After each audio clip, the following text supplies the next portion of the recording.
Okay, so looking at this machine, if you're familiar with an S series, there's obviously a lot of differences here. A few things to point out is one, the rethresher is actually moved to the left side of the machine on the X9. So nothing to look at as far as tailings on this side. But your clean grain system, similar to an S, you've got your adjustment here.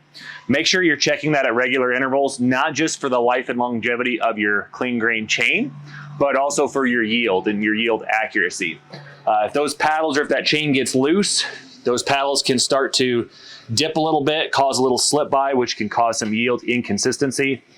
On the other side, if it's too tight, you're going to get premature wear, whether components start to bend or fail prematurely. If it's too tight, just make sure you're checking that. I believe the book says daily, so check that at regular intervals to make sure that's running as well as it can.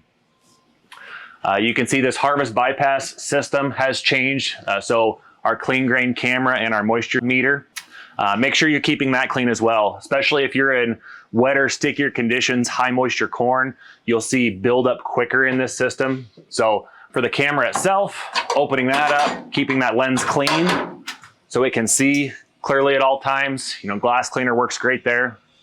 And then the moisture tester as well, just making sure that that's able to take those accurate readings and eject that back into the clean grain system smoothly and efficiently at all times. One last thing to point out, you look up here, we've got 2 water drains for our grain tank. So if you are cleaning out, you can open those, but do make sure if you've left those open in the off season, you close them up before you get into the field this harvest.